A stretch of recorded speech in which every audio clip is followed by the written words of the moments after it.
إحنا ما اتعلمناش أي حاجة mental، يعني إحنا ما اتربيناش نفسيًا، صح actually فاهمة؟ صح. أهالينا أو الجيل ده يعني كان على قد ما هو كان مكافح وعملوا حاجات كتيرة أوي في حقنا وكده، بس اللي هو كانوا جهلة بالصحة النفسية جدًا، في نفسهم وفي أطفالهم وفي أهاليهم وفي الناس اللي حواليهم عمومًا، ما كانوش يعني معظمهم يعني ما كانوش على وعي بالموضوع ده، فهم بالنسبة لهم التربية هي الرعاية، يعني بيأكلونا ويشربونا ويودونا أحسن مدارس وأحسن تعليم وأحسن كل حاجة ونلعب رياضة والنوادي يبقى عندنا هوايات ومش عارف إيه، بس مش بيربونا، يعني دي حاجات كلها تندرج تحت الرعاية مش التربية، مش بيربونا في حاجات تانية، يعني في حاجات تانية they miss it. ففي الجانب النفسي بقى كمان إمم. لأ ما عدّاش علينا خالص يعني، يعني الحتّة دي في التربية لو إحنا اتربينا في حاجات تانية لأ، في الحتّة الmental لأ، ما أعتقدش إن هُم they didn't care that much about it. تفتكر إن هُم they didn't care والّا ما كانوش عارفين؟ ما كانوش they didn't know that it was that serious. They didn't know. هُم ما كانوش مدركين أهمية الموضوع بس. بس أعتقد دلوقتي ابتدوا يدركوا يعني في فئة كبيرة جدًا من الأجيال اللي هي أبهاتنا وأمهاتنا دلوقتي، إمم. بعد وجود الإنترنت بالشكل ده، ابتدوا يدركوا ده دلوقتي، أعتقد يعني. عرفت في وقت من الأوقات تكلمهم في الموضوع ده والّا لأ؟ آه طبعًا. إمم. أهلي؟ إمم. طبعًا اتكلمت يا لهوي! طبعًا اتكلمت مع أهلي أنا مع أبويا بالذات، الأول بدأت مع أبويا وأنا صغير، عملت له أغنية شُفتِ الأغنية اللي بعتها لِك امبارح دي؟ إمم. عملت واحدة تانية لبابا الله يرحمه يعني. I was like 17, 18 years old. وهو كان اتربيت من غير أبويا، يعني هو كان مسافر، كان stuck في أمريكا بقى له كتير، هو كان قعد في 12 أمريكا سنة. وأنت كنت هنا؟ yeah. 12 سنة. Yes, he left when I was 7 ماشي الأول، كان بيروح وييجي لحد ما بقى عندي 9 سنين، إمم. بعدين بعد ما بقى عندي 9 سنين آخر مرة راح فيها اللي هي 1/3 سنة 2000 رجع سنة 2012 مش بإيده. راح سنة 2000 Yes, ورجع 2012 yes. وأنت ما شُفتهوش 12 سنة؟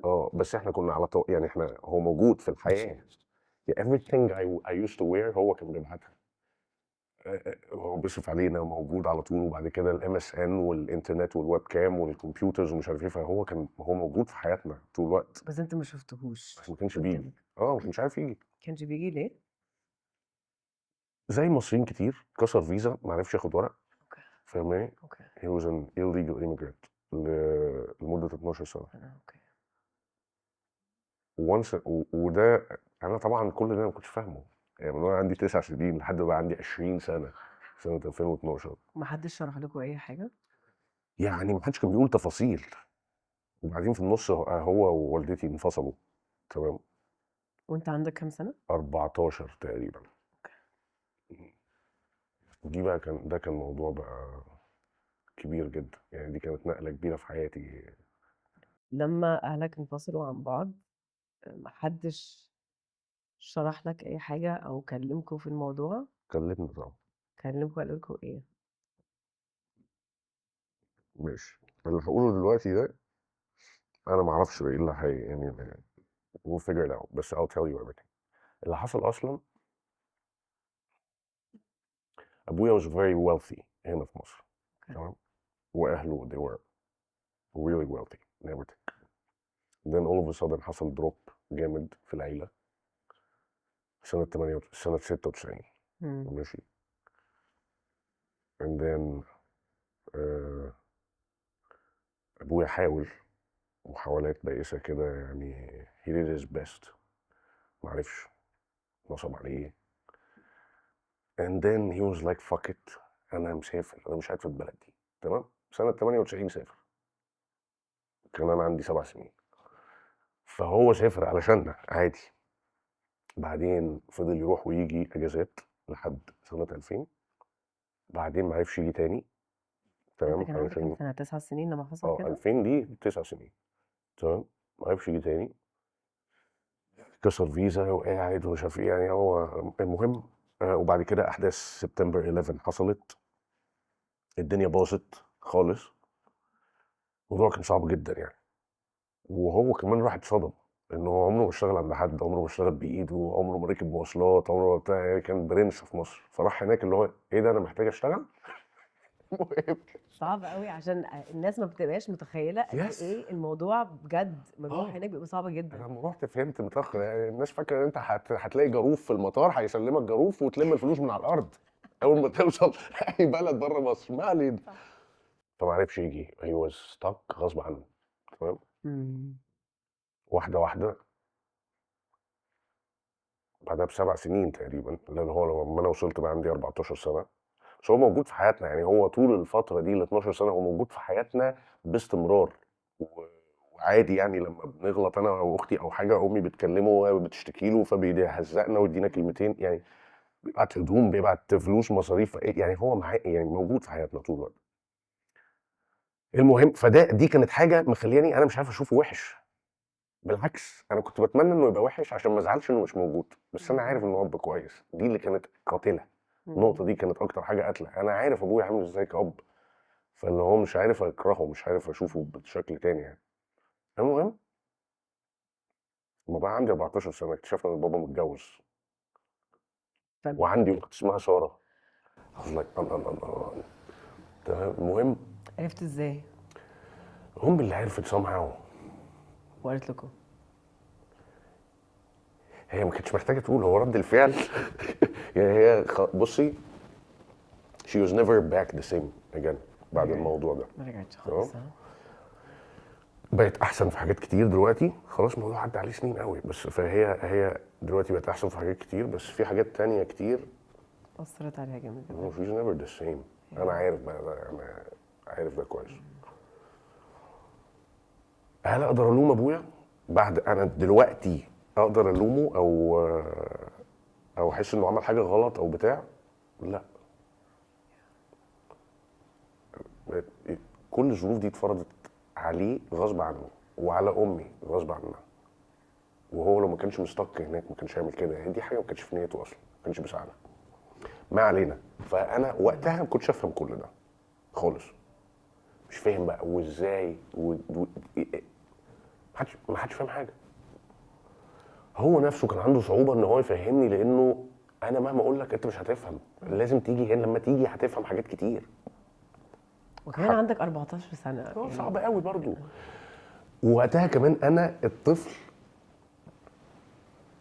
يعني، اللويالتي للام، فاهماني؟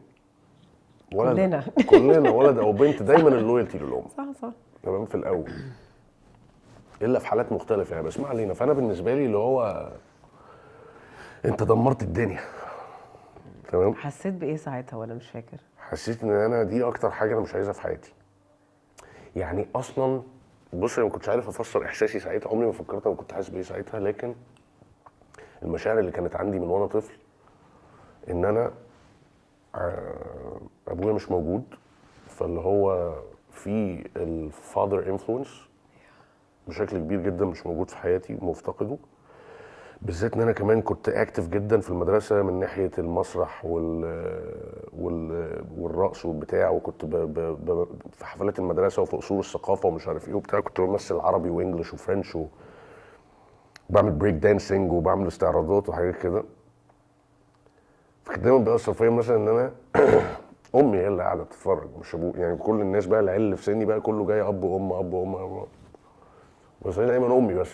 انت فاكر ساعتها كنت بتبص في طبعا. ايوه. فكرة دي حاجه انا فاكرها كويس قوي. كنت بس فاللي هو بس انا كان كل اللي بيصبرني ساعتها ان انا عارف ان كل ده temporary يعني، كل ده بشكل مؤقت. وبعدين في وقت ما لم العيله الشملها هيتلم والدنيا هتبقى تمام وكده. ف لما حصل بقى الانفصال وحصل البتاع ده، مين اللي قرر ينفصل؟ امي طبعا. مامتك.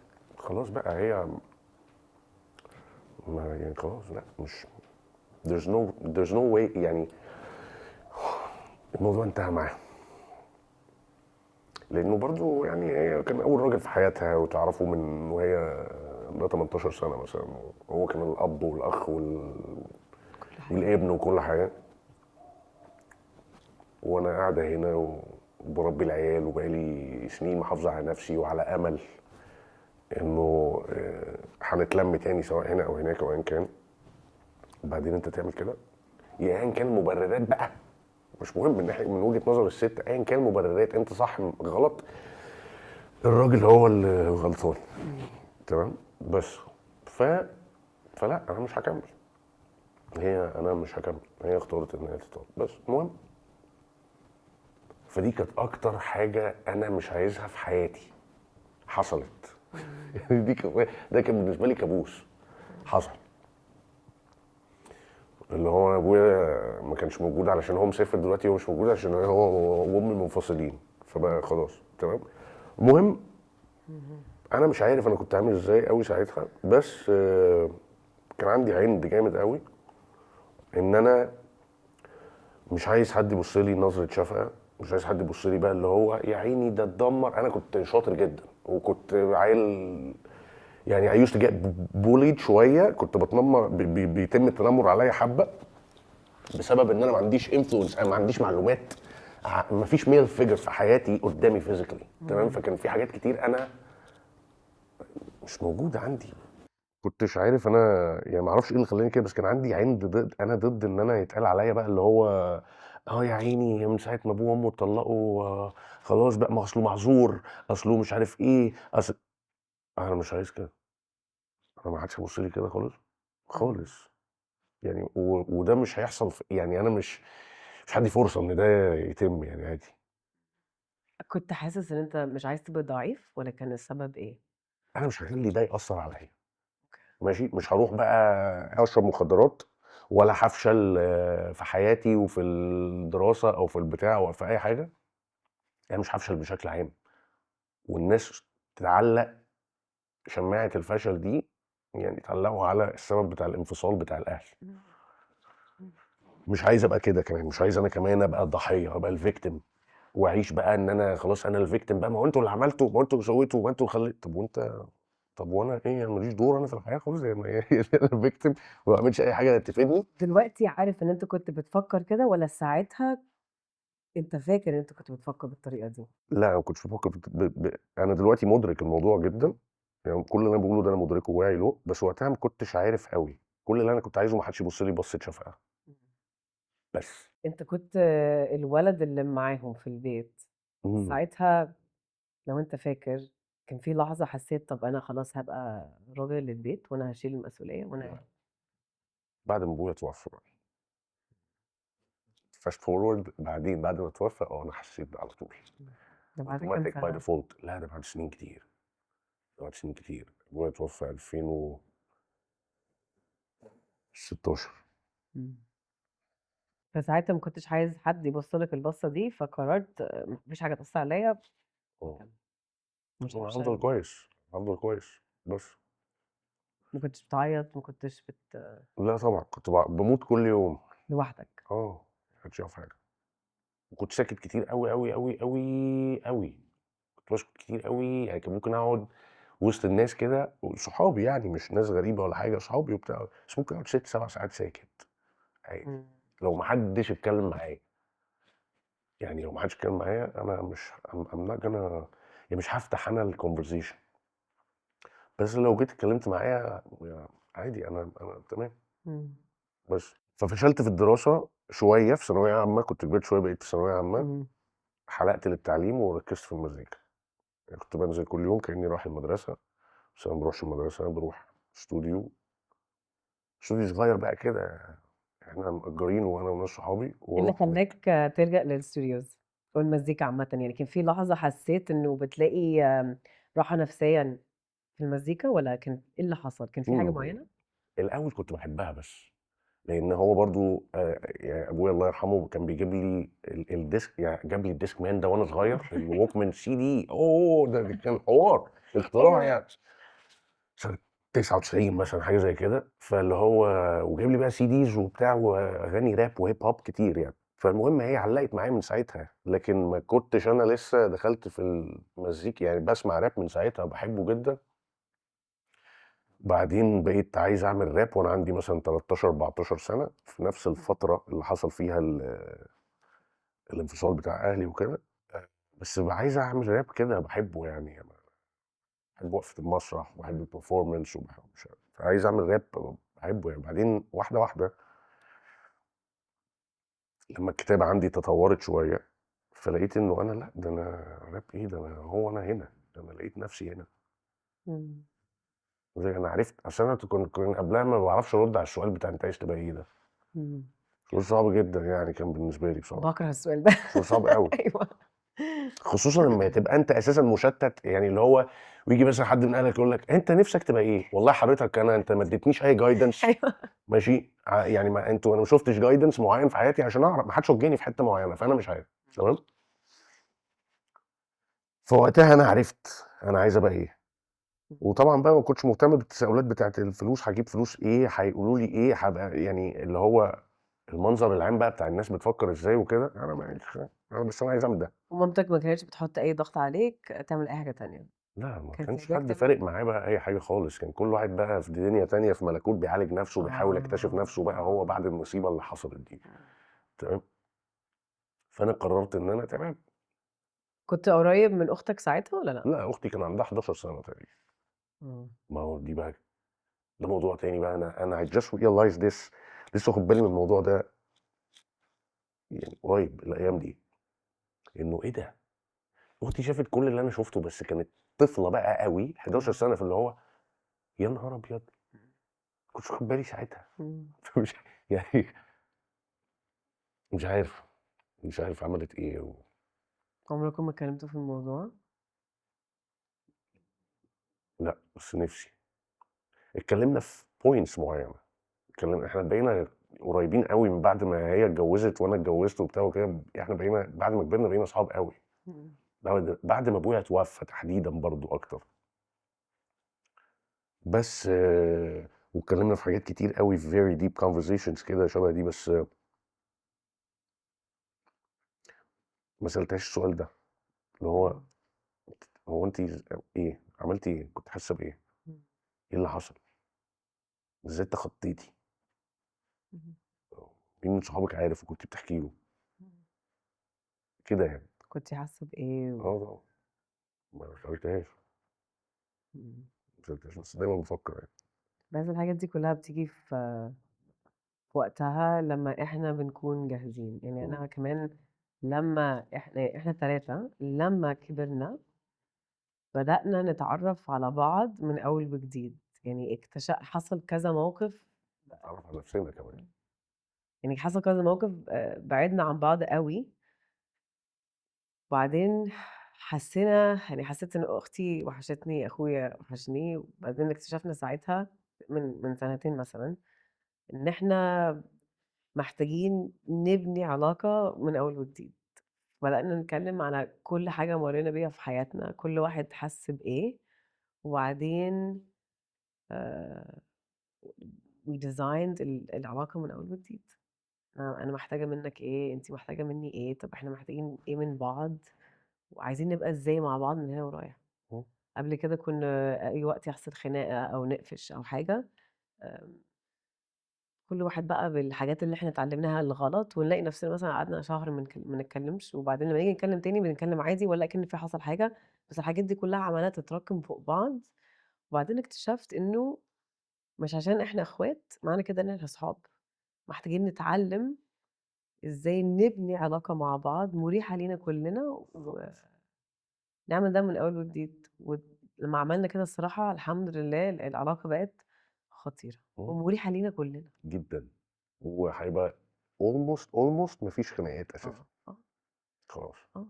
أنت ضايقتني، حصل كذا، أنا اتضايقت، اتضايقت ليه؟ طب أنا آسف ما كانش قصدي، وخلاص الموضوع خلص على كده، غير لمّا كل واحد بيحس إن هو مش فاهم أصلًا اللي بيحصل إيه من الناحية التانية، بس مش مهم أنا قافش وخلاص. إمم، لمّا بيبقى عندك الوعي إن أنت عايز تبني علاقة وبتشتغل على العلاقة دي على طول، بعد كده بتلاقي إن كل حاجة حواليك بقت مريحة جدًا. بيبقى الكون مسخر في خدمتك بقى خلاص، ربنا بيسخر لك الكون بس لازم نشتغل. تفرق اوكي. فساعتها ما كنتش اختك كانت في مكان، مامتك في مكان تاني، انت في مكان محدش يعني بتيجوا مع بعض في البيت بس محدش وانا في البيت حتى انا رحت قعدت بقى مع جدتي ام ابويا، ورحت قعدت مع اهل ابويا بيسكلي يعني. تمام. ليه؟ تفاصيل بقى عادي بقى، يعني مثلا ايه، امي اتجوزت بعدها بعد الطلاق بفتره كده اتجوزت، وبعد كده فانا ساعتها ابويا على طول قال لي طب روح اقعد بقى عند تيتا مامته. مم. فروحت وخدت اختي الاول، ما ارتاحتش طبعا كانت صغيره جدا ما فالمهم رجعت تاني مع امي، وبقيت انا اللي ايه فضلت قاعد هناك مثلا بتاع 3 سنين او حاجه زي كده. هنا بقى حصل فجوه كبيره في العلاقه بيني وبين ابويا في الفتره دي، وانا قاعد عند اهل ابويا. مم. تمام. طبعا ابويا كلها ابويا وقتها برضه ما اعرفش يعني، انا دلوقتي بعد ما كبرت وبقيت راجل مسؤول متجوز وبتاع، هو بفكر الراجل ده كان حاسس بايه في الاوقات دي، وبعدين بفتكر حاجات في ابويا كده، ما اعرفش كان بيهندل الموضوع ده يعني، ما اعرفش كان بيهندل الدنيا ازاي يعني. كان as a man and a provider and a protector and everything،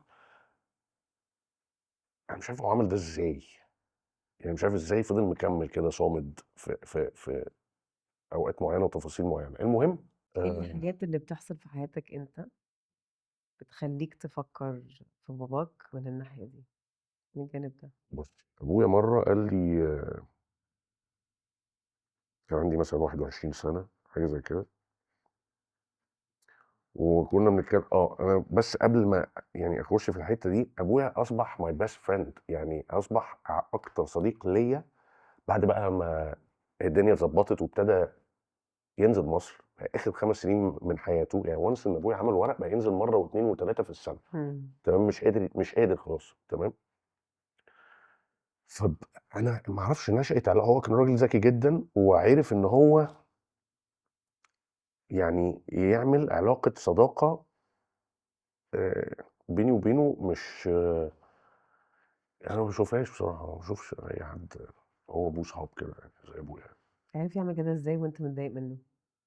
عشان انا ما كنتش متضايق منه، انا كنت عايز افهم، مم.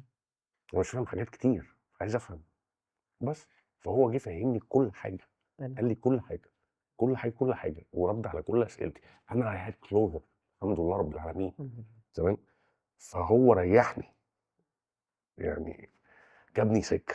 تمام. مم. وابويا يعني انا مش عايز، اصل انا ازمتي، واعتقد دي ازمه كل الناس اللي عندها مشاكل، اللي هو انا مش عايز، انا عايز ابقى كويس انا واهلي، انا مش عايز اي حاجه، انا مش عايز افضل اتخانق معاهم، لا انا عايز نفضل كويسين بس. فلما هتفهم هتبقى طب تمام ماشي اوكي خلاص، ما عنديش سبب ان انا افضل عندي جراج وعندي حاجات من دي يعني، لا. مم. ف امتى بحس بقى ان ابويا انه انه ازاي عمل كده يعني. هو في مره قال لي انت صعبان عليا، قلت له ليه؟ قال لي علشان انا وانا في سنك كان عندي عربيه واتنين تحت ايدي، ما اشتغلش عند حد، متدلع خالص، عامل زي المنشار طالع واكل نازل واكل، اللي انا عايزه بطلبه وابويا بيجيبهولي. فانت صعبان عليا ان انا مش قادر اقدم لك نفس الحاجه دي، وانا ما كنتش اتمنى اي حاجه في الدنيا غير ان انا ابني يبقى احسن مني بس. فانت صعبان عليا عشان مش قادر اقدم لك ده. المهم مم. هو دلوقتي، فدلوقتي بيحصل معايا مواقف كتير. بص لو على طول في ودني، هو على طول جوه، على طول صوته في ودني كده، يعني في حاجه هو دايما موجود. معاك. اه آه، زي طفولتك، امم ما كانش موجود بس كان موجود. امم انا دلوقتي لوحدي زيه، زي ما كان هو لوحده هناك في نيويورك خالص، ولو كان عنده مشكله ما كانش ممكن يقول لحد، وبعيد محدش شايف حاجه. تمام. فممكن يحور اي حوار وانه الدنيا تمام جدا. بس في سواد هو شايف سواد هناك، تمام؟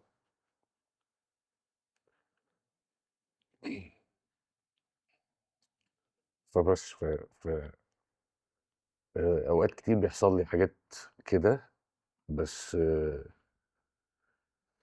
يعني بيحصل لي مواقف إنه أنت ما ينفعش توقّف دلوقتي أي حاجة من اللي أنت بتعملها، أنت لازم تفضل مكمّل. أنا ورايا البحر وما فيش قدّامي غير كده، هاعمل إيه؟ يعني هارجع زي هارجع؟ لأ، مش هارجع طبعًا، هاكمّل في كل حاجة أنا باعملها، تتكلم على كل حاجة زي إيه، زي الشغل؟ زي الشغل، زي النجاح. نجاح في إيه؟ النجاح في الشغل وفي البيت وفي الحياة الزوجية وفي كل حاجة. ما إمم، فيش موقف بعينها بافتكره، يعني ما فيش موقف بعينها بافتكر باحس إن أنا زيه، بس اللي هو بالعكس أنا دلوقتي ظروفي أحسن منه بكتير، فبيصعب عليّا بقى أوي، إن هو في حاجات أنا عارف أهندلها دلوقتي هو ما كانش عارف يهندلها،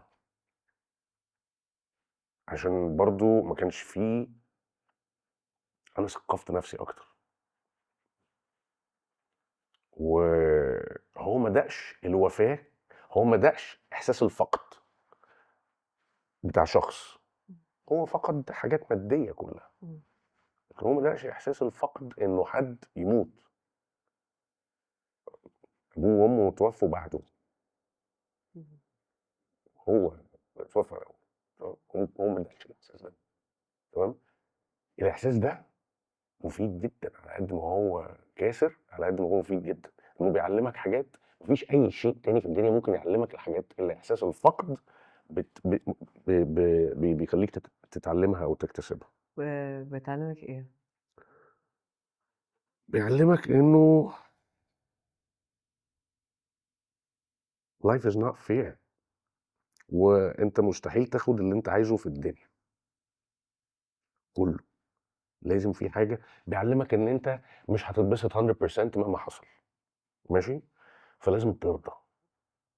الرضا مش إن أنت تبقى مبسوط أوي 100% فأنا راضي، لا، لا، لا، لا، إمم، الرضا إن أنت ترضى بأكتر حاجة أنت مش عايزها، بس إن أنت ما عندكش أي حاجة تعملها خالص، إمم، ما عندكش حاجة تعملها، يعني أنت ما فيش حل، يعني أنا مش هو مسافر ماشي، أنا يعني عاجلًا أم آجلًا هتقطع تذكرة وتروح له، عاجلًا أم آجلًا هيقطع تذكرة وييجي، عاجلًا أم آجلًا الموضوع هيتحل، لكن لمّا بيبقى بني آدم بيموت، إيه بقى الحل؟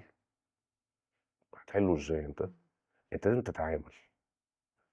ما فيش حاجة توقّف، إمم، الدنيا ما بتوقفش، لازم تفضل مكمّل، والشعور ده والgrieving ده لو أنت فاكره هيخلص في يوم من الأيام فأنت هتبقى كويس، آآ أي كلام ده، ده أي كلام، أنت بتتعلّم إزاي تعيش بيه، إمم، هو ما بيخلصش، ما بيخلصش خالص، ما بيخلصش خالص بطريقة مرعبة، إمم، أنا ممكن أشوف مشهد في مسلسل أو فيلم باقعد أعيّط لحد دلوقتي، الموضوع صعب، ف وأنا ما باحبش كده، بس أنا ما عنديش حاجة أعملها يعني، هاعمل إيه يعني؟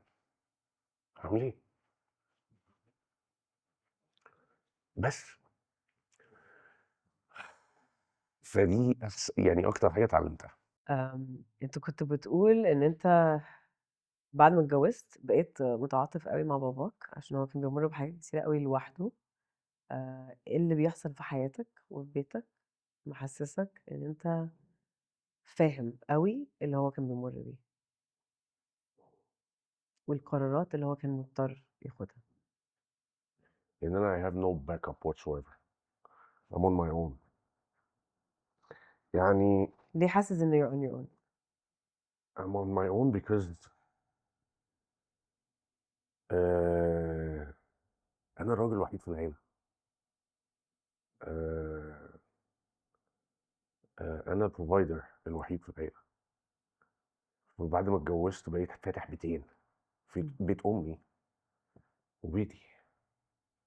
بقيت باراعي مشاعر أهلي، ومشاعر مراتي. بقى الموضوع اتدبل. لو اي حد في الناس دي لا قدر الله حصل له حاجه، انا اللي هصد.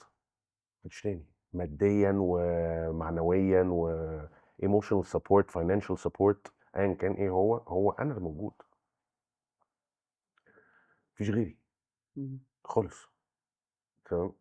بس هو كان بيعمل ده مش علشان هو كان بيعمل ده عشان هو الوحيد المسؤول في العيله، هو الراجل الوحيد المسؤول. هو كان متدلع جدا وبتاع والكلام دوت، يعني متدلع ماديا، لكن هو كان راجل مسؤول. هو الشخص الوحيد المسؤول في العيله، فكان he takes care of everything. إمم.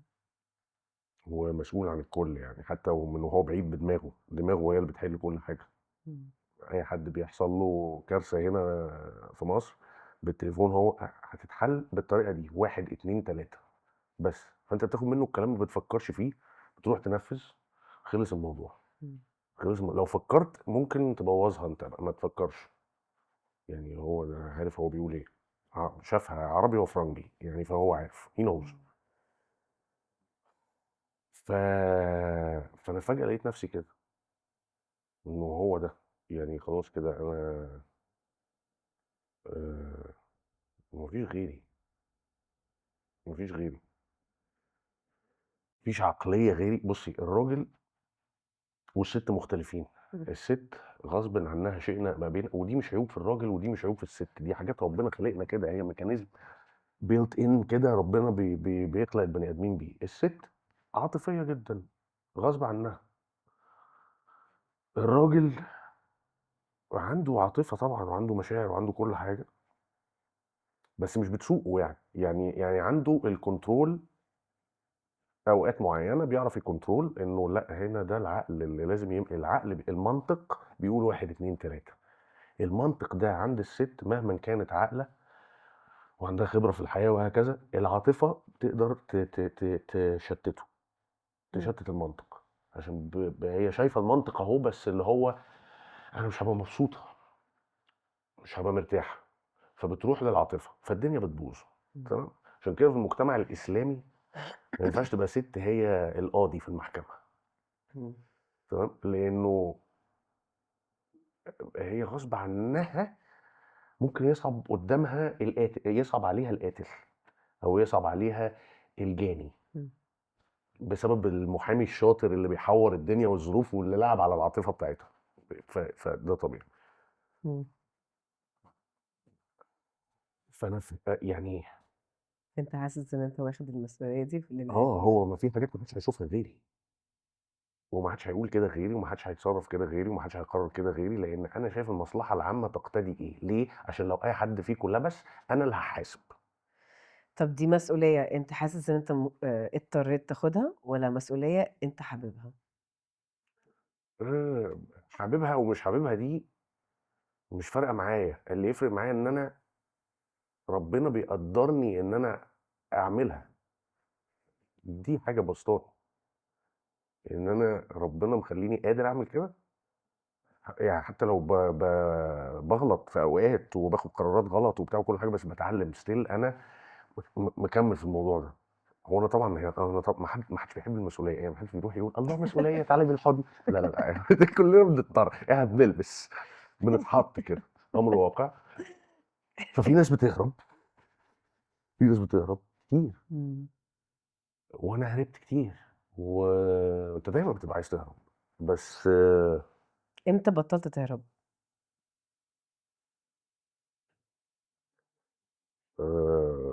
امتى بطلت اهرب؟ بعد ما اتجوزت. بعد ما اتجوزت حسيت ان هو مفيش هروب بقى خلاص.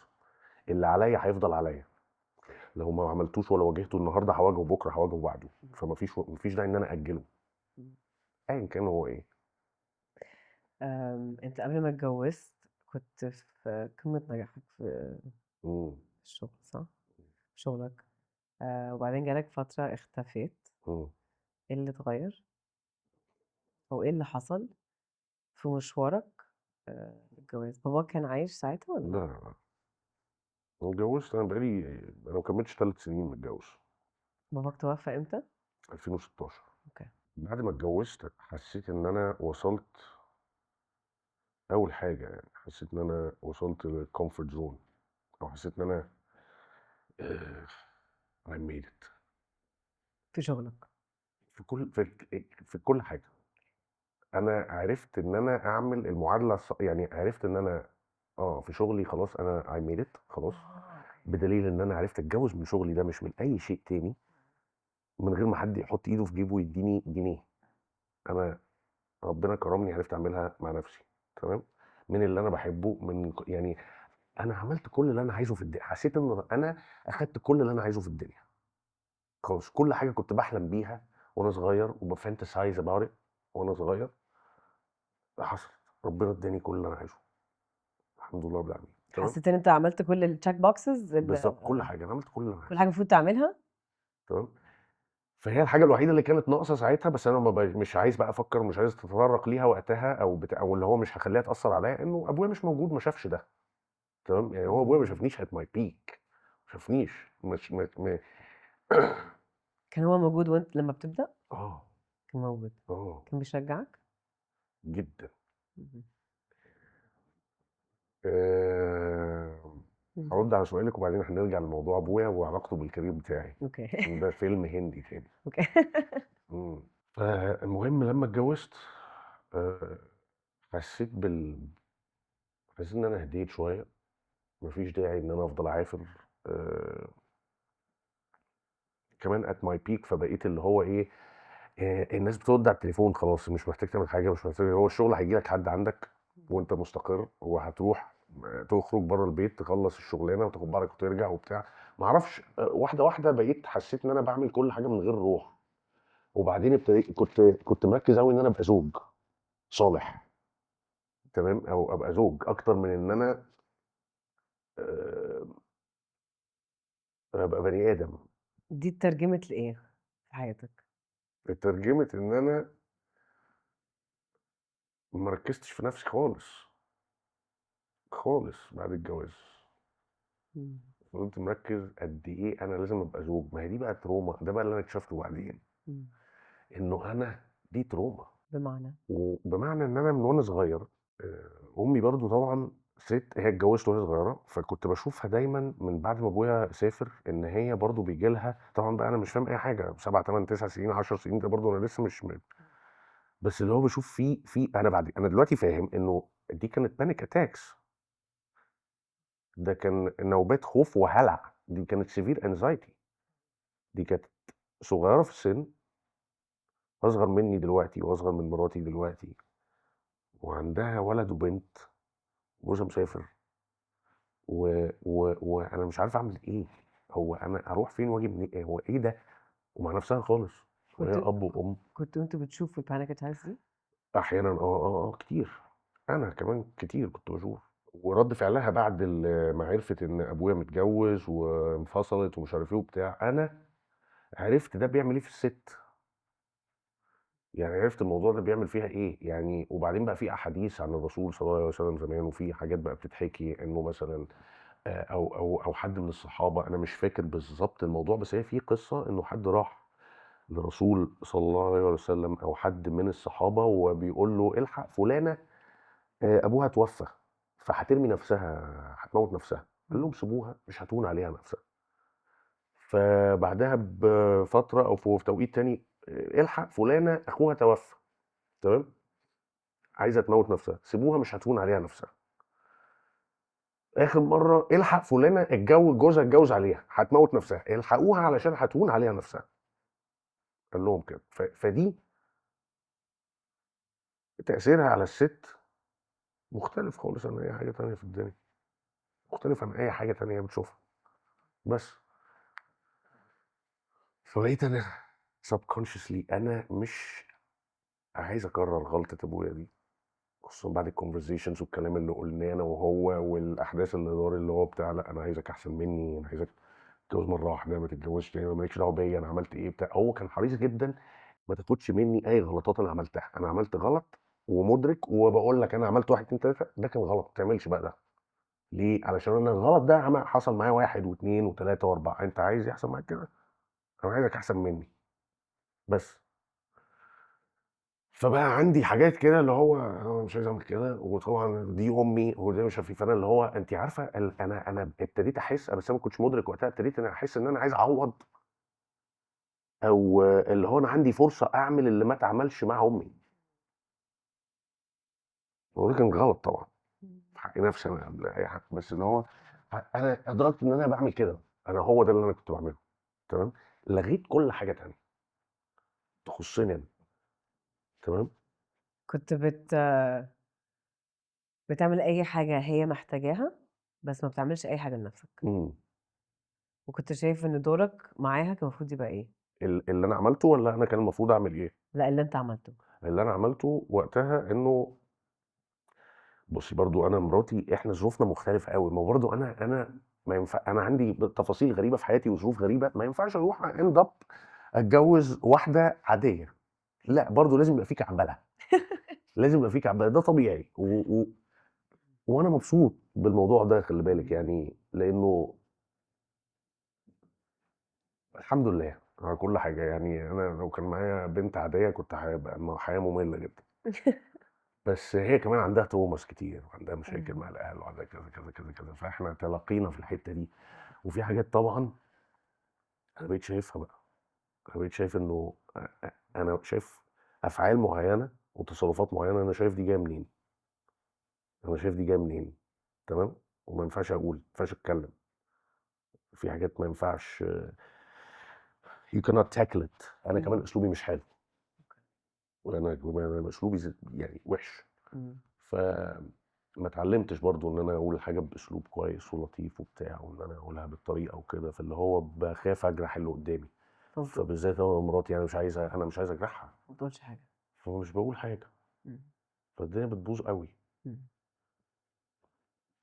وبس. وكل اللي بيحصل مسكنات، هروب، بس. ف فبقيت اللي هو إيه، ركنت بقى المزيكا خالص، ركنت كل حاجة، لإنه إيه، المزيكا دي سهلة جدًا بالنسبة لي، يعني أنا once إن أنا بس أعرف أركّز في المزيكا وأحط دماغي كلّها فيها، تمام، أنا باكتب وأنا قاعد في الحمام، يعني الموضوع سهل، أنا أعرف أعمله. بس أنا دلوقتي لازم أخلّص، يعني أنا في حاجات I have to get over things علشان أقدر أكمّل في شغلي، وانا مش موظف، انا بشتغل بدماغي بمزاجي بحالتي النفسيه بمودي بكل حاجه بشتغل بدي. ف فده اللي انا كنت بعمله، انا كنت بحاول ان انا اقوم بدور الدكتور النفسي، وانا كنت المريض اصلا. انا ما كنتش عارف ده، كنت فاكر ان انا I got it، يعني انا I got my shit together خلاص، انا بعد اللي انا شفته ده كله انا تمام، أنا تمام، أنا اتعلّمت إزاي أعيش بالحزن بتاع وفاة أبويا، تخطّيت كل الحاجات والتمست كل الأعذار لأمي وأي حاجة عملتها بسبب الظروف، يعني تمام، ونجحت في يعني أنا تمام، بس أنا لا كنت تمام ولا نيلة يعني خالص. إمم. بس بس إحنا مش بنشوفها ساعتها. لا طبعًا عمرك ما بتشوفها ساعتها، وحتى لو حد شايفها وقال لك عليها من برّه، أنت هتقول له أنت حمار ما بتفهمش، أيوه صح. أنت مش عايش أنت مش فاهم، صح. أنت بتقول أي كلام. صح. وبعدين أنت بقيت مين بعد الجواز؟ آآ اتغيّر جوّايا أعتقد من ناحية الcareer، صح؟ ناحية الشغل والّا اتغيّر والّا من عمومًا؟ ناحية الشغل، ومن ناحيتك أنت شخصيًا. من ناحيتي أنا شخصيًا بقيت أهدى كتير، رغم إن أنا لمّا باتعصّب بيبقى العصبية extreme عن الطبيعي، لكن أنا بقيت في المُطلق أهدى، ما أعرفش ليه، بقيت شايف إن ما فيش حاجة تستاهل إمم. ولمّا بتتعصب ليه؟ من الغباء، أي تصرُّف غبي بيعصّبني، أي تصرُّف غير منطقي بيعصّبني، بس ده ذنبي أنا مش ذنب الناس خالص، لإنه أنا ما أعرفش ليه، بس بالنسبة لي في حاجات بديهية، بديهية ما بتتقالش، يعني you cannot state a fact and state the obvious، يعني ما ينفعش.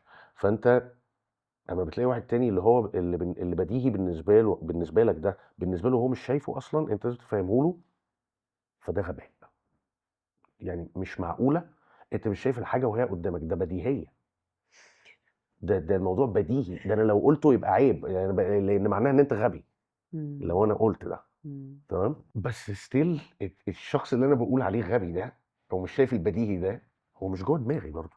يعني هو ما هو هيعرف منين ان ده حاجه بديهيه؟ ما هو ظروفه وتعليمه وتربيته مختلفة، ونشأته وخبرته غيري خالص. صح، فهو اكيد بيحس بالغباء ده من ناحيتي انا كمان. إمم. يعني اكيد انا حمار عنده في مواقف معينه، لانه اللي هو ايه ده، ما هو ده بديهي برضه، انت ازاي مش شايفه؟ عشان كده باسألك بتتعصب ليه؟ علشان إحنا بنتعصب أو أنا شخصيًا مثلًا باتعصب لمّا أنا باحس إن أنا مش مسموع، مم. إن أنا صوتي مش مسموع، احتياجاتي مش مسموعة، صح. ساعتها باتعصب. عمر ما السبب بيبقى السبب اللي قدامنا، معظم الوقت بيبقى مم. سبب تاني خالص. وأي وقت أنا اكتشفت أي وقت بيبقى فيه مشاعر كبيرة أوي، أساس المشاعر خوف. بدأت أسأل نفسي هو أنا خايفة من إيه؟ خايفة إن أنا ما اتسمعش. تصدقني صح؟ صح، انا عمري ما فكرت فيها بالطريقه دي. انا فعلا دي من اكتر الحاجات اللي بتعصبني، بس انا I never looked at it that way. يعني العصبيه الاكستريم قوي لما ببقى انا بقول حاجه وبيترد رد، هو انت الرد ده معناه ان انت ما سمعتش اللي انا بقوله. إمم. ملهاش تفسير تاني عندي. يا اما انا صح وانت اتزنقت فغيرت الموضوع فرديت على حاجه تانية خالص، ماشي، الريفلكس بتاعك عمل كده، يا اما انت ما سمعتش اللي انا بقوله. فانت لسه سامع صوتك بس جوه دماغك، انت ما سمعتش كل اللي انا بقول، كل اللي انا قلته ده على الارض. فببتدي ابقى هالك، مونستر. باحس بقى لمّا بنبقى كده، بنبقى بنرفّص أكننا أطفال عشان إحنا مش مسموعين. صح. بنرجع تاني للفترة لمّا كنا صغيرين، وبنقول للناس الأكبر مننا على إحنا محتاجين إيه، ويا تزعق لنا يا سكتونا، أيًا كان الرد فعل كان إيه، بس في الآخر احتياجاتي ما اتسمعتش، مم.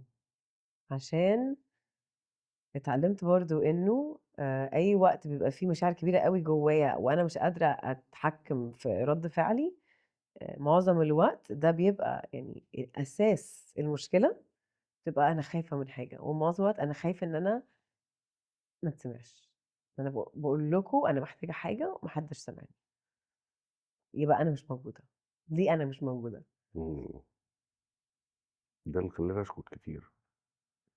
انا لسه واخد بالي دلوقتي، عشان كده انا بسكت كتير في حاجات كتير، سواء في حاجه او مفيش حاجه، عشان اللي هو طب وبعدين يعني لو اتكلمت يعني هتفرق، يعني هتسمع يعني هتفرق. حد هيستجيب؟ مم. مم. مم. اتعلمت إن معظم الوقت لمّا يعني معظم الناس لو حد قدامي مش بيدّيني اللي أنا عايزاه، ده كان عشان أنا ما باتكلمش أصلًا، فهُم أصلًا هيعرفوا أنا محتاجة إيه إزاي. كان جالي فترة كنت بانفعل والناس اللي حواليّا بتبقى شايفة هو إيه اللي حصل، مش هي حصل دلوقتي حالًا هو في إيه؟ ولمّا بدأت بقى أمشي مع نفسي وبقى عندي وعي أكتر، اكتشفت إنه حد بيكون بيعمل حاجة قدّامي وأنا من جوايا باقول أنا مش عاجبني اللي بيحصل ده، وأنت كده يعني اتخطيت boundary معايا، بس أنا ما باتكلمش.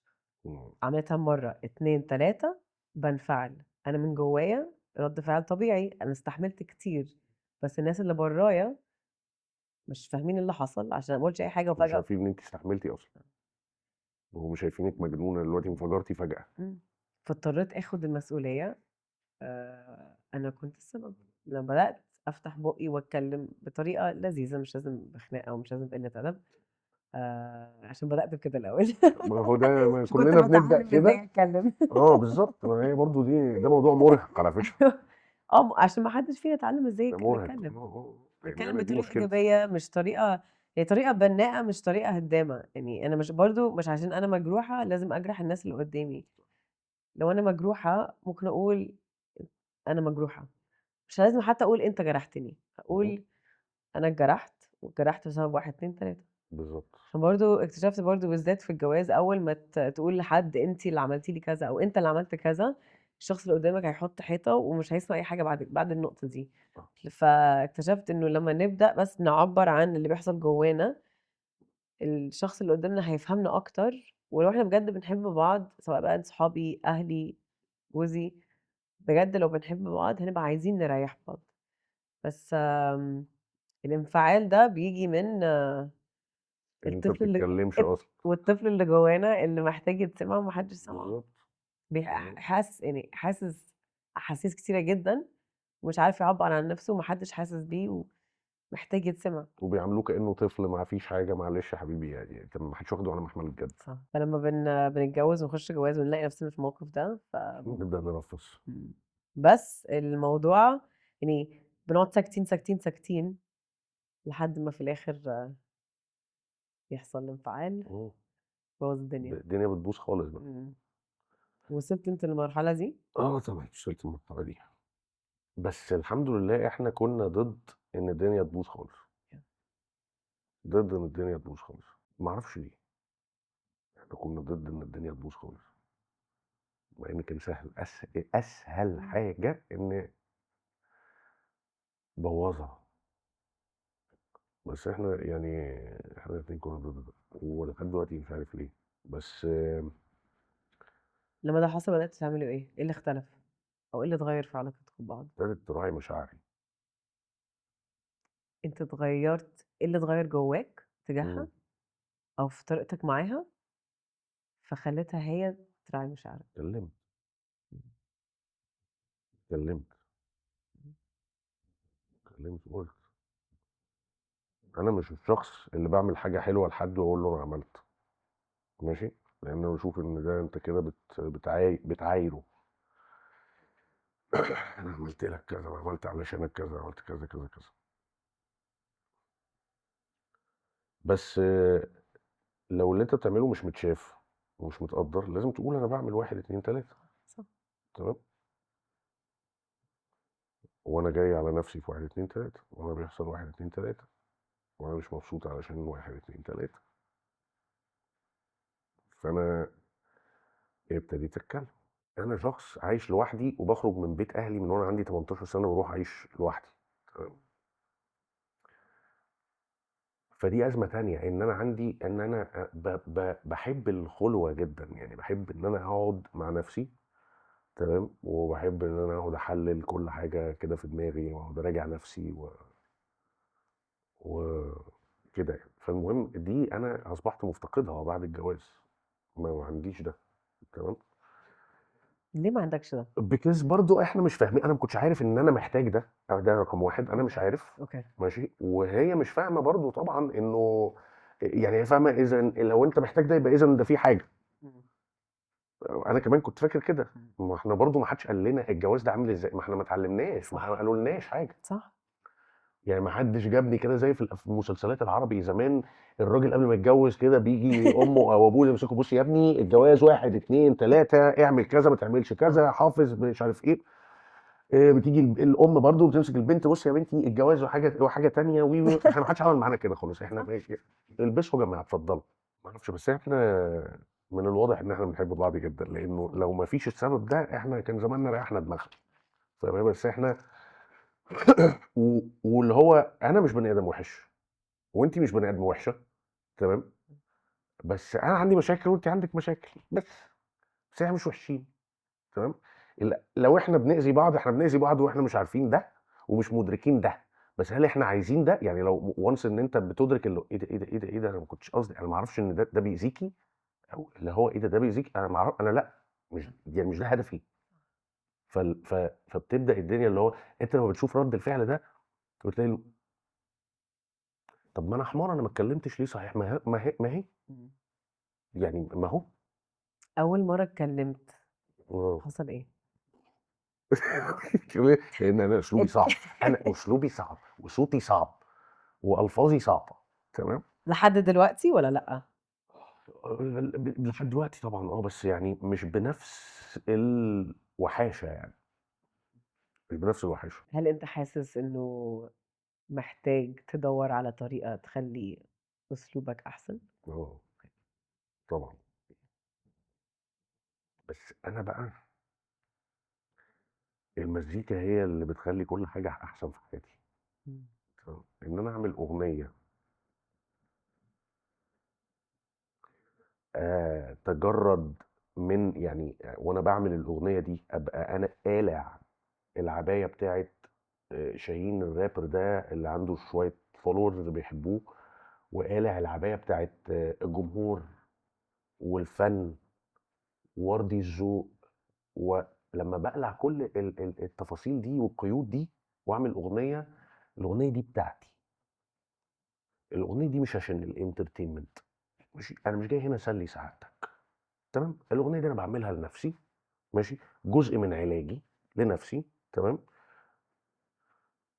باقول فيها كل الكلام اللي أنا مش قادر أقوله verbally في محادثة مع بني آدم، تمام، فباقولها، زي اللي بيقعد يكتب comment أو كومنتات على النت زي يعني 90% من الgeneration دلوقتي كومنتات سيئة جدًا على النت، علشان هو لو قعد قدامك هو مش هيعرف يعمل فهو يعني بيعملها وهو مستخبي، تمام، فأنا باعمل الأغنية دي وأنا مستخبي، in fact أنا مش مستخبي، دي أغنية وهتنزل وهتبقى أنت إيه على مرأى ومسمع والجميع، بس أنا in the process، تمام، أنا بالنسبة لي أنا في الsafe zone دلوقتي، أنا ممكن أعمل أي حاجة، أقول أي حاجة وهكذا. لمّا باعمل الأغنية دي أنا ممكن أعيش عليها 3، 4، 5، 6 سنين بعد كده، كويس، متعافي، ممتاز، هادي، أسلوبي حلو، حياتي مضبوطة، أحسن واحد في حياة كل اللي حواليّا، تمام، يعني أي حد أنا في حياته أنا هابقى الشخص الperfect، تمام، لإن أنا كويس،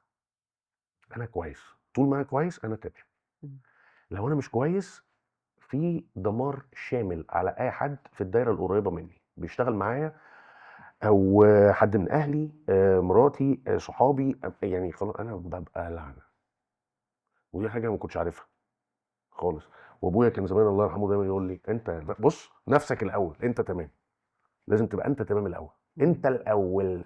أنا كنت يا بتعلمني الأنانية، أنانية فاللي هو لكن لأ، معلش يعني أمّا تبقى أنت رب الأسرة، تمام، وأنت المسؤول، ولمّا أي حد هيُقع في مشكلة غصب عنّه أو بمزاجه أو أيًا كان، أنت اللي هتصُد، يبقى لأ، يبقى أنا الأول، أنا صحّتي النفسية رقم 1، صح، تمام، كلنا، لإنه عشان أعرف ألحق أي كلنا، حاجة، عشان كلنا. أبقى أنا in a state of mind of position أعرف أأدّي مهامي وواجباتي، صح. بس. بتحس إنك في في اللحظة وأنت بتعمل أغنية، بتطلّع كل حاجة جواك، إمم.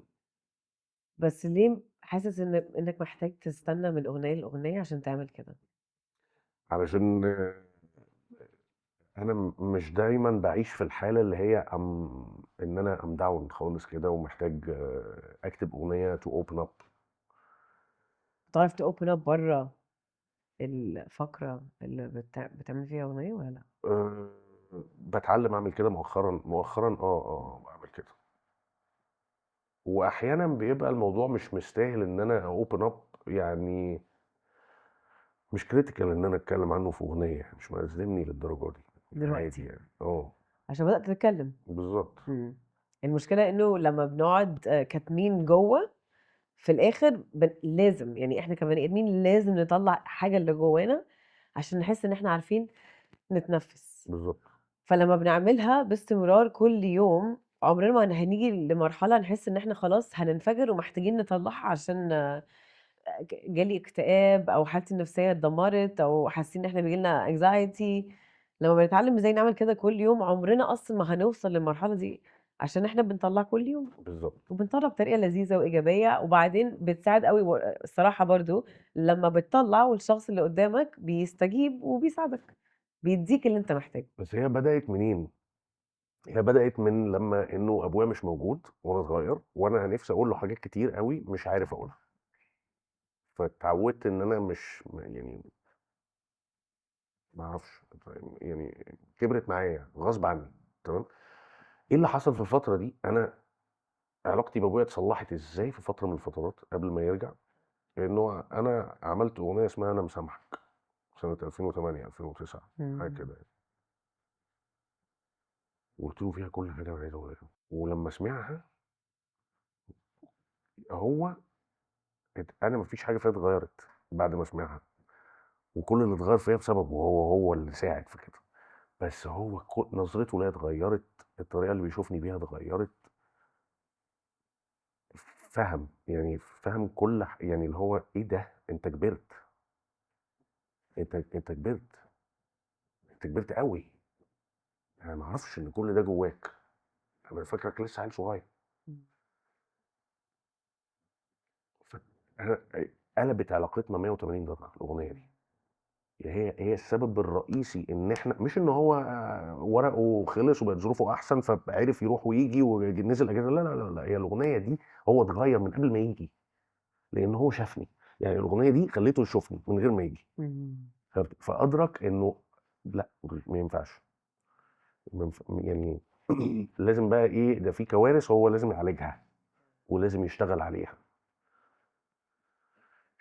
اكتر من العادي لانه مش موجود. طبعًا. فاللي هو العلاقه بتاعت التليفون دي طالما هي احنا مفيش قدامنا غيرها دلوقتي، فلازم تتطور بقى جامد قوي. إمم. بس ف الفترة لمّا رجع تاني، مم. آمم، قعد مع أختك برضه والّا لأ؟ اه بس هي كانت صغيره.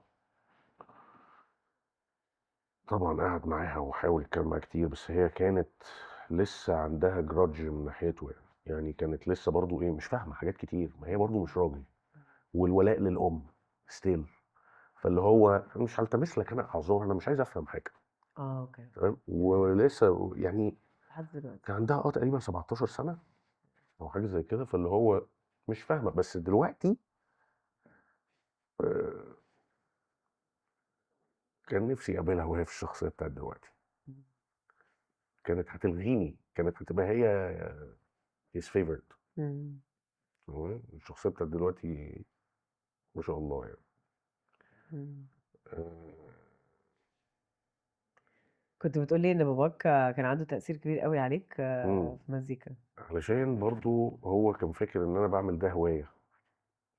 هو زمان كان بيمثل في المسرح وهو في الكليه، وكان عندهم في كليه تجاره جامعه اسكندريه، كان آه، في الثمانينات تقريبا ما كانش لسه في فرق تمثيل جوه الجامعه، جوه إمم. الكليات يعني. إمم. فكان هو واصحابه اسسوا فريق، فريق التمثيل بتاع كليه تجاره جامعه اسكندريه. دلوقتي الفريق ده اسمه فريق كليه تجاره الفنون المسرحيه، لانه في فنون شعبيه وفي مسرح أوكي. وتمثيل وفي حاجات كتير. تمام. وكان بيحب الموضوع جدا، وكان على طول في ورش وفي المسرح ومش عارف ايه وبتاع، وبيسقط في الكليه علشان مش عايز يخلص علشان يفضل طالب، فيفضل موجود في الفريق وهكذا. إمم. كل ده كان بيعمله من ورا ابوه، إمم. لان هو ابوه اللي هو يعني هو انا بالنسبه لابويا مثلا اللي هو ايه، يعني خلاص انا مستقبلي مرسوم ومتخطط، ماليش دخل فيه. هخلص التعليم الجامعي، هروح اشتغل مع ابويا في المصنع، يعني ملهاش حل تاني، ما حدش هيسيبني في حالي. فانا ايه، انا خليني بسقط كده، ايه خليني قاعد في الكليه شويه عشان انا بعرف اعمل اللي انا عايزه يعني. تمام. ما اخلص مش عارف اعمل حاجه خلاص. إمم. وفعلا ده اللي حصل. تمام، هو ده اللي حصل بالظبط. فشاف امي، قرر انه يخلص، اتجوز، مفيش فضل على علاقه بالفريق، وفضل بيدعم الفريق، وفضل الفريق التمثيل بتاع الكليه، وفضل راح جاي عليهم يعني. بس خلاص بقى يعني he's not practicing، يعني خلاص بطّل الموضوع يعني، هتفضل هوايه وهتفضل حاجه على الجنب، ثانويه في الحياه. مش حاجة أساسية. لما جه هو كان فاكر ان انا كمان بعمل كده. تمام. لما جه وبقى حضر اول حفله بقى، لما جه حضر لي اول حفله سنه 2014، هنا بقى هو ادرك انه ايه ده، ده انت، ده بجد انت، ده بجد، ده في جمهور، ده دي كانت في حفله في مكتبه اسكندريه في جريت هول، وكان في ناس كتير. والراب ما كانش دلوقتي زي دلوقتي، لا، لا احنا ما خالص. كناش في المين ستريم and it wasn't that cool خالص. إمم. تمام. فاللي هو لكن ستيل كان في جمهور and it was full house. ده كان سنة كام؟ 2014. أوف. تمام. ف فهو اتصدم، اللي ياه! هو ايه الناس دي كلها. بس وطلعنا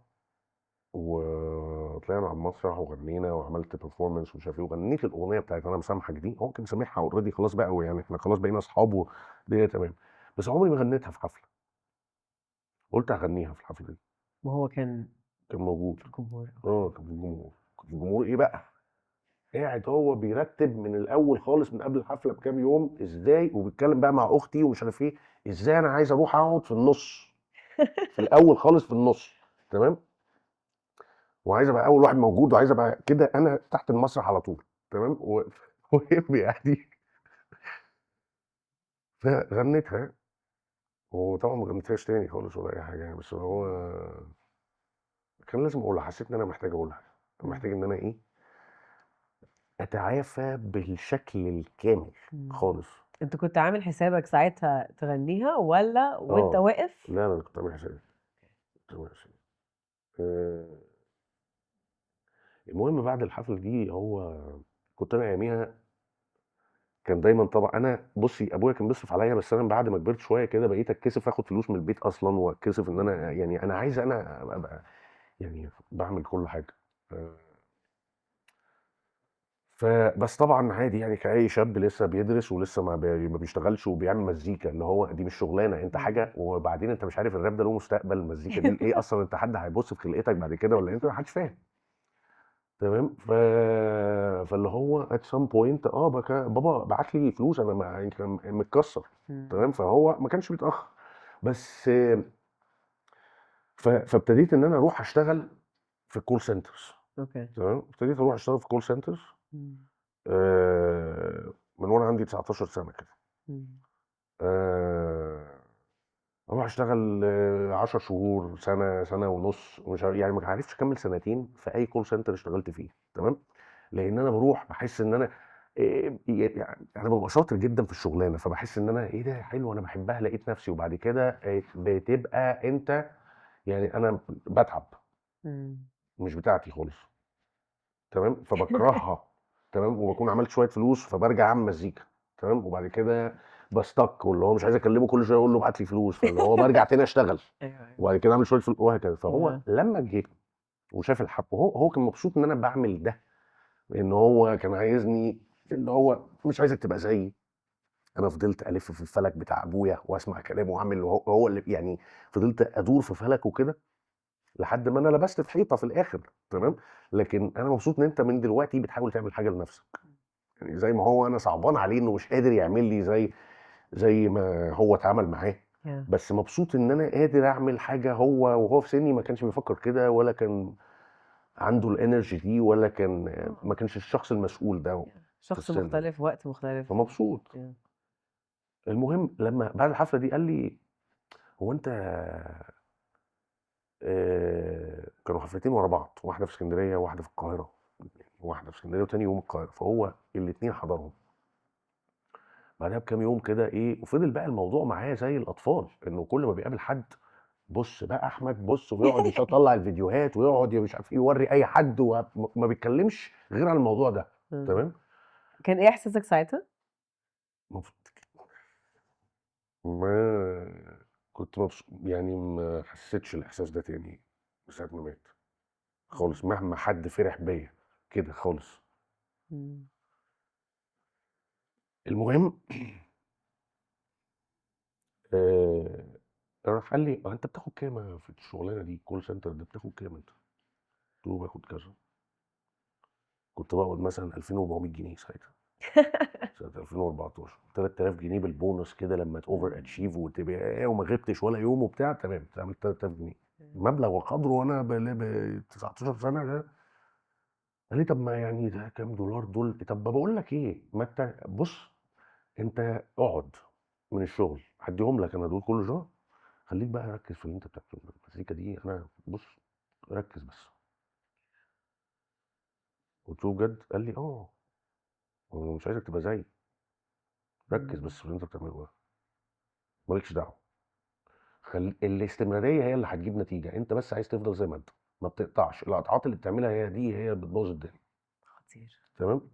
طبعا لو يشوف القطعات اللي انا بعملها دلوقتي كان زمانه لطشني بالقلم على وشي. هو بعد كل ده هتقعد تقطع تاني وتقعد مع نفسك تاني وتقعد ده، بس ما علينا، يعني انا ببقى محتاج ده، ببقى محتاج ده. فاضي انا ببقى محتاجها بس وقتها ما علينا. المهم هو طبعا كان بيتكلم مع اصحابه اللي حصل ان فريق التمثيل اللي هم اسسوه في كليه التجاره ده وهم صغيرين سنه 81 صحابه اتخرجوا من كليه تجاره وبسبب تعلقهم بالفريق والمسرح انتسبوا لاداب مسرح انتسبوا لمعهد الفنون انتسبوا وهكذا وبقوا بقوا دكاتره ومخرجين مسرحيين وبقى مش عارف مين اخد جايزه الدوله التشجيعيه وبقى مش عارف مين عميد معهد فنون مسرحيه مش عارف في الكويت وبقى يعني فاللي هو انا بقى مش عايزك تبقى زيي تمام اللي هو وهم قالوا له كده يعني هم قالوا له كده لما لقوه بيتكلم في الموضوع كده قالوا طب يعني ما تعملش معايا زي ابوك بقى فاكر انت كنت بتبيتنا في المسرح ومش عارف ايه وبتاع وكذا وكذا وكنا بنعمل مش عارف ايه بايدينا وكذا كذا كذا وتسيبنا وتروح عشان ابوك هيعمل مشكله لو انت اتاخرت ما تعملش بقى كده تمام وخد الموضوع جد تمام فتحول قال لي يا بخت اللي بيشتغل بهوايته بص دول صحابي بس يعني انا فخور بيهم بس انا ببيع فراخ في امريكا في الاخر يعني انا دلوقتي مش شغال في هوايتي اللي هو وهم دكاتره مسرحيين ومخرجين ومش عارف ايه وبتاع يا بخت اللي بيشتغل بهوايته مش هيشتغل تاني في حياته و... فده كان دوره ده كان دوره بقى بس بعد ما مات حسيت انه ما لهاش لازمه خلاص بقى ما اعرفش انا حصل لي حاجه كنت حاسس لحد ما توفى كنت حاسس ان انت كنت بتعمل ده عشانه تقريبا كنت بعمل كده وانا مش واخد بالي مم. لان كان عندي صعوبه شديده ان انا ارجع اعمل ده تاني مم. من غير ما هو يشوفه مم. كانت صعبه قوي انا لحد النهارده مهما آه، اي حد قريب مني قوي فرح بيا ما بصدقوش يعني مش ما بصدقوش لا ببقى عارف انه مبسوط بيا وفرحان بيا وفخور بيا ومش عارف ايه وبتاع بس مش زيه هو مم. موضوع مختلف مم. الفاليديشن بتاعه كان بنزين بس كنت فاكر ان انا يعني هيبقى عندي اسباب تانية تخليني افضل اعمل ده بعد ما هو توفى بس مفيش اسباب كان لازم انا اوجد الاسباب مم. لازم انا اوجدها اصنع الاسباب اللي تخليني مكمل مش هلاقيها فابتديت ارمي على نفسي المسؤوليه اكتر مم. دي اللي هتخليك تفضل مكمل من غيرها انت محدش عايز منك حاجه يا معلم انت محدش عايز منك اي حاجه ممكن تبوظ في اي وقت تعمل اي حاجه غلط عادي ما حدش هيسأل عليك ما حد يعني عادي you can fuck things up عادي مم. anytime بس طول ما انت مسؤول صعبه صعبه دي مم. because when you fuck up انت مش هتبوظ نفسك بس انت هتبوظ كل الناس اللي ليها علاقه بيك بس من ساعة ما هو توفى عرفت تعمل مزيكا تاني بالشكل اللي انت كنت بتعمل مزيكا بيه لا لا قبل لا كده مفيش اي حاجه اصلا بتتعمل كده يعني مفيش حاجه بتتعمل مفيش 100% انبساط ده مفيش الكلام ده مفيش حاجه اسمها كده خالص دايما في حاجه ناقصه مهما كان الانجاز اللي انت عملته مهما كان ليفل النجاح مهما كان الناس احنا عندنا حاجه غريبه كده في مجتمعنا او يمكن البشر كلهم كده الفنان او الممثل ده لما بينجح قوي والناس تبقى بتحبه بتقلهه يعني استغفر الله العظيم بتخليه ايه حاجه كده انتشبل تمام فاللي هو انا كل ده ما بيفرقش معايا كل ده ما بسيبهوش يتملك مني ولا لحظه عشان انا كل ده مش حقيقي يعني هي دي الحاجات دي ما بتعملش معايا حاجه مم.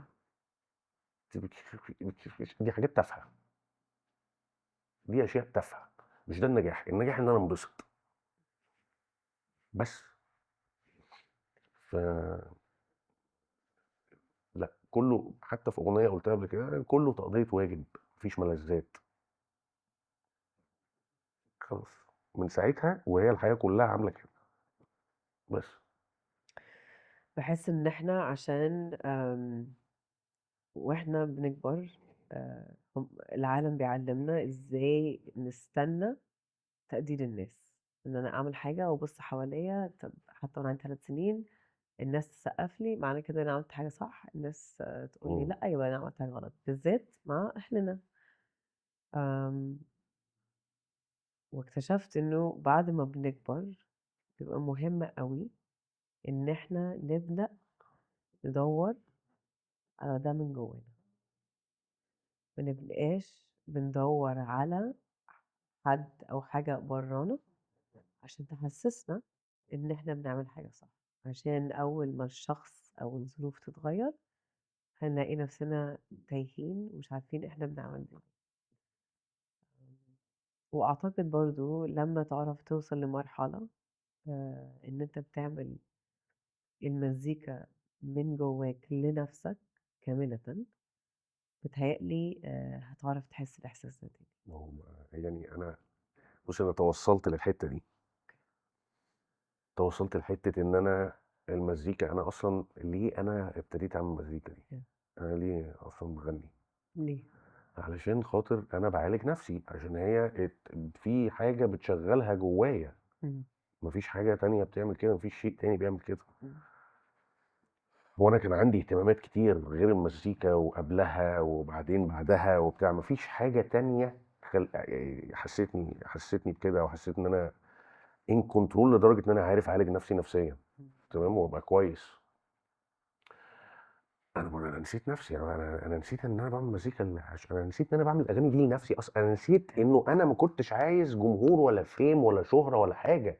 انا كنت عايز فلوس بس اعيش منها، انا عايز فلوس من ورا المزيكا عشان اعيش منها، عشان مش عايز اشتغل شغلانه تانية، تمام. لكن هدفي ان انا مش عايز اعمل ثروه بقى، اعمل فلوس من المزيكا. فالمزيكا بتجيب فلوس كتير، فايه ده، انا هروح اعمل مزيكا. ايه ده، في شهره، انا هروح اعمل مزيكا. البنات بتحب، انا هروح اعمل. لا لا لا لا لا، انا كان الهدف انه انا عايز اعمل، عايز اكتب، عايز اعمل راب، انا عايز اتكلم اقول الحاجات دي. فانا نسيت نفسي بقى، يعني نسيت الهدف اللي انا بعمل ده علشانه. إمم. وابتديت بقى ايه، احاول ارضي الذوق، احاول اعمل حاجه فايرال، احاول اشوف هي ايه الاغاني اللي بتتعمل للتيك توك دي. ما هو في اغاني يعني هي تصنيفها دي اغاني تيك توك، أيوه. ما بتنجحش في حته ولا بتروح في حته ولا حد بيسمع عنها بره التيك توك، تمام. إمم. ومحدش عارف الاغنيه من اول دقيقه لاخر دقيقه بتقول ايه، إمم. هو عارفين الكام ثانيه بتوع التيك توك بس. كل ده غلط. طب وانت مالك انت؟ يعني انت انا بقى في اللي قاعد جواه ده، انت مالك انت؟ انت مالك انت؟ Yeah. ما انت ما كانش في فيسبوك لما انت عملت راب اساسا، يعني معلش يعني، فاللي هو ما كنتش انت عايز توصل ساعتها لحد، يعني ما كانش في كومنتات بتقراها ساعتها، يعني ما كانش في رأي انت عايز فاليديشن منه، يعني الموضوع كان كله ليك. فادركت قد ايه انا غبي جدا، إمم. وانه دي لو ضاعت مني بس مش الكارير ده هيبوظ، تمام. لانه ليه انا بعمل مزيكا او ليه بعمل راب؟ لنفسي الاول، وانه النجاح ده اصلا توفيق من ربنا. صح. لو الاغاني دي طلعت جامده عشان ده توفيق من ربنا، مش عشان انا ابو الرجاله وان انا تالنتد، لا، انه في ناس بتقدر تريليت للكلام اللي انا بقوله في الاغاني ده، كل ده توفيق من ربنا برضه. بس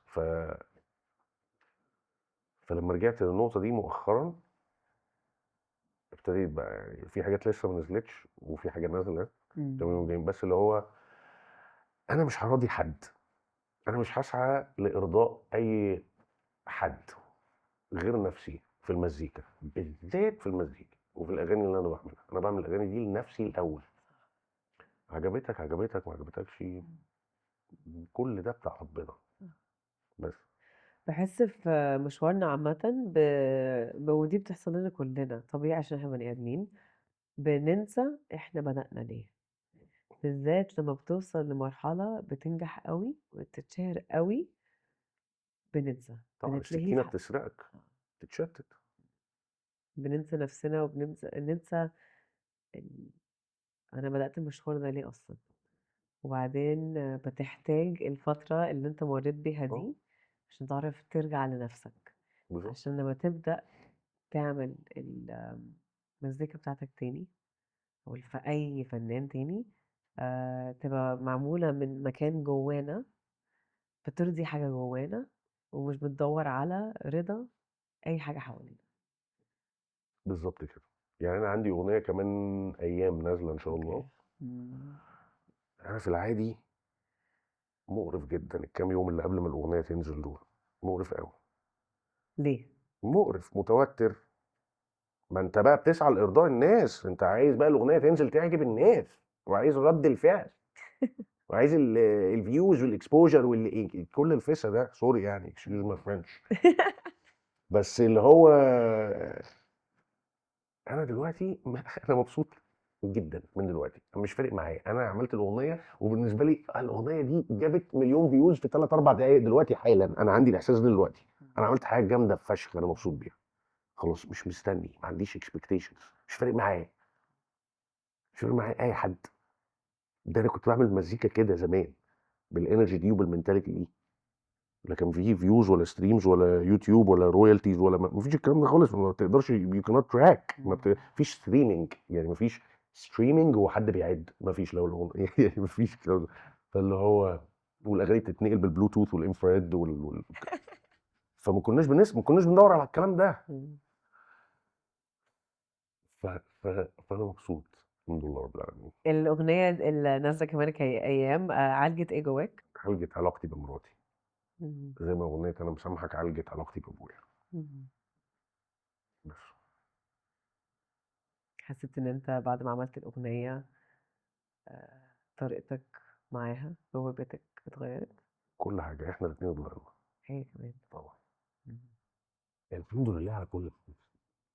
الحمد لله إن الدنيا ما باظتش ما بيننا وإن إحنا الاتنين اشتغلنا كتير علشان خاطر نبقى كويسين، صح. والحمد لله إن الدنيا باظت في أوقات كتير أوي، الحمد لله إن حصل مشاكل، الحمد لله إن حصل كده، الحمد لله إحنا مرينا باللي إحنا فيه، اللي إحنا مرينا بيه، صح. لأن أنا كان لازم أقعد أراجع نفسي وأتعرف على نفسي وأكتشف كل ده، إمم.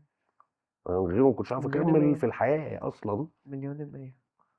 فلا الحمد لله. وإحنا بنتعلم من المشاكل اللي بتحصل لنا لو إحنا عايزين نتعلم. يعني أنا باحس المشاكل اللي بتحصل لنا في حياتنا عشان نevolve ونكبر ونبقى في مكان أحسن، لو إحنا سمحنا للمواقف دي تعلمنا.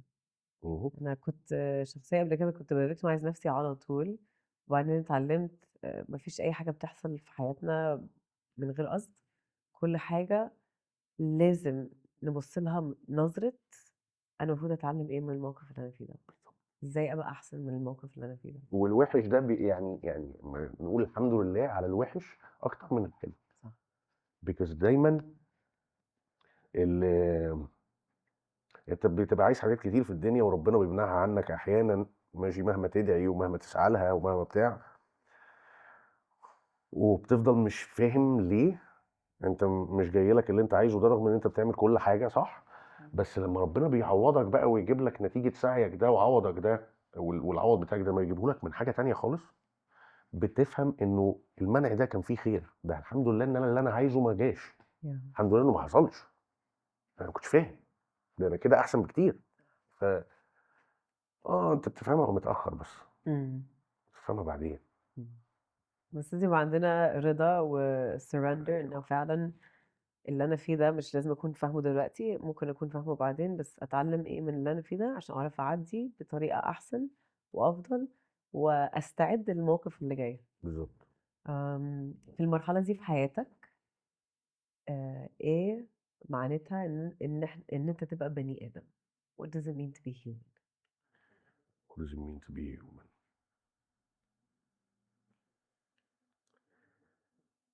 ان احنا بنبقى بنعمل حاجه احنا اتعودنا، قلتي من شويه احنا اتعودنا ان احنا دايما بنعمل حاجه علشان نشوف الفاليديشن او نشوف النتيجه او رد الفعل او عايزين المقابل، إمم. فانت دايما مستني المقابل، سواء لما بتعمل خير في حد او لما بتعمل حاجه كويسه في حد بتبقى مستني المقابل، ولما بتبقى بتمنع حاجة وحشة عن حد بتبقى مستني المقابل، ودايما بتبقى مستني مقابل من حتة واحدة. يعني الحد اللي انت عملت له حاجة حلوة ده انت مستنيه هو يستجدع معاك يرد لك اللي انت عملته. هو لو حد تاني جه استجدع معاك وانقذك او عمل معاك كذا، انت مش شايفه، انت عايز ده، هو ده المفروض يرد لي، ده اثر معايا، المفروض كان يرد لي اللي انا عملته معاه. لما بتعمل ما علينا اي خير في حياتك، اي حاجه جود ديد، اي حسنه بتعملها، بتبقى دايما انت عايز مقابل. يعني انت عشان تبقى بني ادم لازم تعمل كل حاجه لله. انت بتعمل لله بس، لانه اي مقابل هيجي لك هو مش هيجي غير من عند ربنا، والمقابل اللي هيجي من عند ربنا مش لازم يجي من نفس الحته اللي انت عمال تسعى فيها، ولا من نفس الحته اللي انت عمال تدي فيها خير، ولا من نفس البني ادم اللي انت عمال تساعده وتبقى جدع معاه وتعطف عليه لا لا لا، انت تعمل كل حاجه لله، تلاقي ربنا كده ممشي لك الدنيا ايه فيري سموث، مفيش مطبات. بس لكن لما تبقى كل حاجه كده بمقابل وكل حاجه مش عارف ايه، مفيش الكلام ده.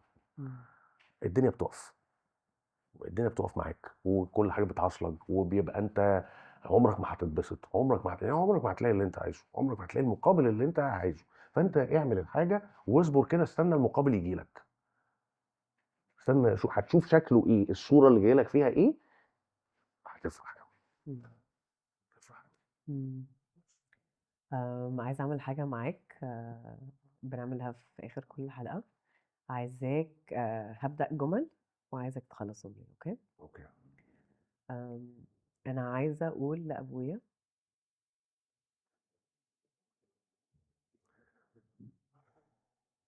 وحشتني كده بس. مم. ليه كده بس؟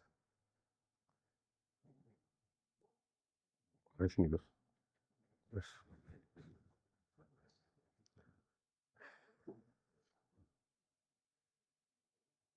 مفيش حاجه تانية بتعيطني غير ده، الموضوع ده. بص ما اتكلمناش، هو قلناش حاجه، انت بس قلتي عايزه اقول لابويا ايه بس.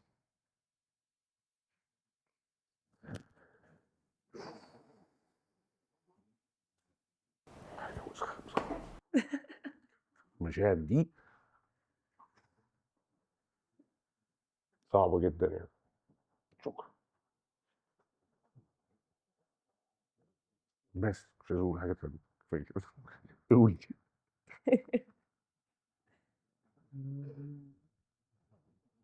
ايه؟ أنا حاسة إن إحنا ممكن نقفل هنا. ما عنديش حاجة تانية أقولها. في أي حاجة تانية عايز تقولها؟ لا. بجد شكرا. Thank you. Thank you so much.